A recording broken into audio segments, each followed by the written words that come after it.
If you ever get stuck with a seller who says, nah, we don't want to list, just bring us a buyer, then this edition of Ask Borino will help.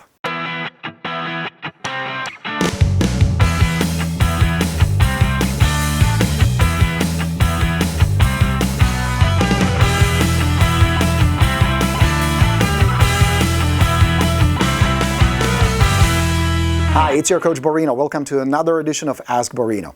Today I'm going to help you with a seller who says, nah, we don't want to list, just bring us a buyer. Neil from Los Angeles writes, seller is an expired or a FSBO. He says he has no plans to list, but he does want me to bring a buyer. But my intention and the purpose of the phone call is to get an appointment to list, not to be a buyer's agent. How do you respond? Neil, Los Angeles, California. Neil, here's your answer. It's like being on a first date. Baby steps. You don't propose on your first date, right? You don't know if the other person is a maniac or somebody nice, somebody who can kill you on the first night. Same with the seller. You don't know if you can help them, if you can be their agent, if you want to be their agent, or if you can sell the property. Is it really worth your time and effort? So qualify first in love, in relationships, and in real estate. Take a systematic approach. Take a look at this. First, you make a contact. This could be a call, an email, or you just stop by. From that, you're going to set up a short visit. This is where you build connection and you build trust, and this is where you ask questions to qualify. And then you decide. Maybe you drop the seller, maybe they're not worth your time, or the property is shitty, you can't do anything about it. Maybe you want to put them on a follow-up. Keep in touch a little. Give them a taste of what it's like to sell on their own. Or build more trust, more connection with them if it does take some time, and sometimes it does.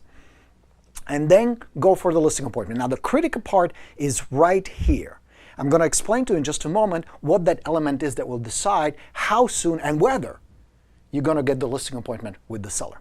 But what it's going to come down to, start with your mindset. The foundation of your success is in the mindset first and foremost, how you feel, your attitude. Go in with an attitude of, I'm going to help. I'm here to help. I'm cool. We'll see. Maybe this will work. Maybe it won't. Doesn't matter. I want to help provide good information, be your guide, be the authority, be your resource. Now with that, don't get stuck on one seller. There is plenty of business out there. If this one works out, and it should, and it could, there's a good chance it will. Maybe it will, but maybe it won't. If one does get away, no big deal. Don't worry about it too much. Don't sweat it. Learn a lesson, do better next time, and move on. NAR estimates there'll be over 5 million transactions this year. 5 million! You hear me? 5 million closed transactions. There's plenty to go around. The fact is, especially FSBOs need your help. Sellers need your help. They just don't know it yet. Look at these stats. This is the number of transactions compared to the number of FSBOs sold. Look how the numbers go down. All sales versus FSBO sales. In 2003, 14% of the homes sold were for sale by owners. And now watch how it's going down. In 2005, it dropped to 13%. In 2010, it was only 9% of the homes sold were FSBOs. Last year, it was only 8%. That means only 8% of the homes sold out of all the transactions sold are for sale by owners. And it's getting worse every year.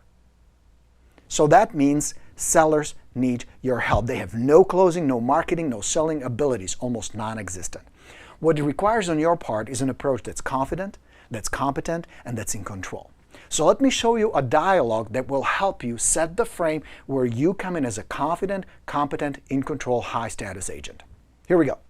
Bill, let me ask, if I could bring you a qualified buyer who will really like and appreciate your home just as much as you guys have, and who is ready to buy it for a fair price, would you work with me? So what we're doing is we're setting up the frame where we're all aligned. We appreciate, we tell them, hey, appreciate your home, who will like their home, who would be a cool buyer. Qualified buyer, resonant word. Fair price, another resonant word. Fair price, that means not going to steal your house. You don't have to give it away. Would you work with me? Rather than saying, would you pay me a commission? We're now applying, we're in this together. We're going to work on this together. You and I are a team. Okay? So it's a core shift. Now, the seller will probably say something like, well, do you have a buyer? Just bring us a buyer, blah, blah, blah, blah, blah. You know, they're not very friendly, and they have a reason to be so because they get bombarded by so many shitty agents using the same old scripts from 1982. So here is how you reverse it. You will say, well, with the advanced system I use, getting the right qualified buyer is not hard. Buyer is not the problem. I don't know if I have the right house and the right seller yet. That's the problem. So I'll stop by tomorrow at 5:15 p.m. Would you please give me a quick 5-minute tour? We'll take it from there. So we're going to reverse it. Now the house and the seller has to qualify. One of the biggest fears that the seller has, that just like many other agents before you, you're going to come in and you're going to beat them over the head for an hour or two that they must list with you and it's a bad idea to go FSBO and they will lose money and blah, blah, blah, blah, blah. They don't hear any of that. They don't care about any of that. They want to give it a try. They will give it a try. And the more you push them, the more resistance you're going to encounter. That's why so many agents give up and quit and don't work. Expireds or for sale by owners. You, being my student and a real estate rockstar, know better. So we're going to set up a simple time constraint. Would you please give me a 5-minute tour? What do I imply there? That the meeting will be really short. I don't even know if I like you, Mr. Seller. I don't know if I want to work with you, Mr. Seller. Let's just take it one little baby step at a time. We'll take it from there. Nice and easy. Now, it helps if you smile a little. If you enjoy the conversation genuinely. It's no big deal. And if they do say no, if they insist, you're not attached to it anyway. The fact is, you must be in control. You are in charge. You are in charge of the situation, and you are in charge of the conversation. That means that's a confident control approach, without being an asshole, without being arrogant. You don't need to do any of that. No need to lower yourself to that. Simply be confident, high-status agents who knows how to handle these things, who knows how to help people. But what if the seller is still stubborn and says, no, we don't want you to come over, no 5-minute tours? You simply pause, smile, and say, may I ask why not? And that's it. Just be quiet. Ask that question and let it sit there. Now the seller, whatever they say next will be some type of deflection. It's all right. Just hear them out. Let them say what's on their mind. Remember, these folks are bombarded by all kinds of shysters and low-status, needy, or aggressive salespeople, so it's okay. Let them vent. You will say, I understand, Bill. And to even consider for us to do business together, we need to trust each other, right? What if we don't? If we don't like each other, that would not work. See, my business is based on trust. I'm not here to scam you or mislead you. I will not even pressure you to list with me tomorrow. On the contrary, if you can sell the house on your own and save the commission, more power to you. Look, maybe I can help, maybe not. Who knows? Let me take a quick look. I'll even bring a list of the best websites where you should promote your house so you have a better chance to get it sold. Sounds good? Cool. See you tomorrow at 5:15. Notice that when I deployed this, I don't hesitate. There's no hesitation, there's no ambiguity. It's a confident, controlled dialogue where I'm in charge of the entire conversation. Now, if you notice, I use a language that resonates with the seller. I'm not here to pressure you. I alleviate all the fear that the seller may have. On the contrary, I just tell them, look, I don't know if I want to work with you. But I do deploy several critical words. As a matter of fact, let me go back. Let me show you what I mean. Consider for us to do business together. I'm evening out the playing field. This is not a position where the seller is in charge and he is the one that I'm going to suck up to and kiss ass. No, we're in this together. We're doing business together. And then the word, we need to trust each other. That means, Mr. Seller, I need to trust you as much as you need to trust me. If we don't like each other, that would not work. Again, now the seller needs to qualify. And again, see, my business is based on trust. I'm repeating the most important critical word that is the foundation of your business and a relationship between you and the seller, trust. I'm not here to scam and mislead you. You're just being honest. Don't ever lie to them. You don't need to pretend you have a buyer. You don't need to mislead them. As a matter of fact, at the beginning, you hook them with the curiosity that you have a system that generates buyers. What is that? That can include marketing to the buyers, but also working with other agents. So you're not misleading, lying, or being deceiving in any way. I will not pressure you to list with me tomorrow. On the contrary, you can sell your house on your own, save the commission, more power to you. I'm acknowledging their effort. Very few, if any, agents do that.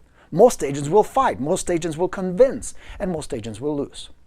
Maybe I can help, maybe not, who knows? Again, I'm very open-minded, I'm not attached, so there is no attachment, which means there is no pressure. Let me take a quick look. I will even bring a list of the best websites where you should promote your house. That's again reinforcing the status of someone who is helpful, who is cool, who is there to assist the seller. Because if the seller can save the commission, they will. And it makes sense. From their perspective, that makes perfect sense. And if you're not a needy, desperate agent for a commission, you would acknowledge that. Make sense? And you just confirm, cool, see you tomorrow. Now, the seller must still say, no, you can't. Two very important phrases I'm going to teach you, just 3 words, very simple. So what? Next. Look, some people will be just that, difficult, impossible to, no matter what kind of language patterns or attitude or mindset or helpfulness you bring to the table, they will not hear it for whatever reason. There are actually only two. Either they don't trust you, you screwed up somewhere during the dialogue, during the interaction, or they're just not that interested in selling to begin with. Then you just say, so what? Next. Move on to the next one. Listen, remember I talked about mindset? There is plenty out there. Plenty out there for you. So if one does get away, one is difficult, jerk, arrogant, or does not appreciate you, move on to the next one. But one thing I would recommend is follow up with the seller. Don't give up easily just because they brushed you off at the beginning. Here's what I would recommend. Send them a thank you card. Nice, simple, short, handwritten thank you card that says, thanks very much for chatting with me. Enjoyed our conversation. Best of luck selling. If there's anything I can do, please let me know. And I would follow up every 7 to 10 days, even if you just send them a simple market update. Simple resources, something helpful that the seller will perceive more than just a marketing hook. Something that they would enjoy looking at and reading. And if it just means, here are the list of current listings that you're competing with, here's the list of current homes that sold recently, all that is really good. And then call them back in 2 weeks. See, what's the worst that can happen? There's no downside to it. Maybe they'll be just as abrupt with you and brash and harsh, or maybe they change their tune. And many for sale by owners, many sellers do. Because once they get the taste of how hard and how difficult it is to get the property sold. That's why only 8%, 9% sell every year. They realize that having a cool, helpful, confident, and competent agent on their side is the only way for them to sell and move. Make sense? Now, the link that determines how soon you go for a listing appointment is right here. Remember, we talked about it. And it's actually a two-part. There are two pieces to this. One is the seller's desire to sell. If the seller has a CDE, core driving emotion, if he really wants to or must sell, then the odds are in your favor. They'll be just a matter of time and a matter of trust, of course. Because at the end, this seller and every other seller will list with an agent who kept in touch, who was cool, who was helpful, developed enough connection and trust with them. Your job, of course, is to find out how bad does the seller want to sell. What is their core driving emotion and how intense it is, because the intensity will determine the seller's motivation. If you're absolutely clear there is none, move on. If you think there is one, the intensity is high, they're just blocking, they're just brushing, just keep in touch. So that's the first part, their desire to sell. The second is your communication, your ability to communicate with the seller, to deliver the message, to connect with them, and really open and honest, open dialogue. See, if you come in as needy, nervous, anxious, arrogant, just another aggressive, pushy agent or a low-status agent, if you deploy the scripts and dialogues that everybody else does, you're dead. It's over. It does not work anymore. These days are done. Here is some evidence. This is an ad straight from Craigslist. Look at this. The seller describes the house, it's a beautiful house, blah, blah, blah, blah, blah. But look at this part. Please don't try. Save your script for a different client. Save your script for a different client. Sellers have wised up. They now hear the same words, the same language patterns, the same dialogues that the agents download or get from some workshop or a seminar from some guy or some coach. They memorize them and they recite them and over. And as you can see, that no longer works. So I have an invitation for you. If this all resonates for you and you want to change the language patterns, you want to be the high status agent, you want to be the communicator that can deliver this kind of message flawlessly so you can convert more sellers into good leads, good clients, good listings, and good commissions, then come do the Core Influence class with me. It's going to be 2 days of nothing but how you communicate with people, how you build trust and connection with them either over the phone or in person, how you handle their questions, how you deflect and handle their objections, or even use language and use communication and status to avoid and crush these objections before they even pop. That's on day 1. On day 2, we're going to work on your listing presentation. Once you get over all these hurdles, and they will come, that happens, how you present, how you set up your listing presentation, how you communicate with the seller all the way to the right pricing, the right commission, the right terms, so you walk away with a good, solid listing after about 30 minutes or less. Sounds interesting? You want to explore it? We'd love to work with you. It's only for 50 agents, and we only have few tickets left. We'd love to have you here in Washington, D.C. It's going to be on October 3rd and 4th, and the tickets are available at topconfidence.com/live. Well, I hope you enjoyed this tip. Now go out there and get some listings. And I'm looking forward to working with you in person right here in Washington, D.C. in October. Your Coach Borino signing off. Let's go get 'em. I'll talk to you soon.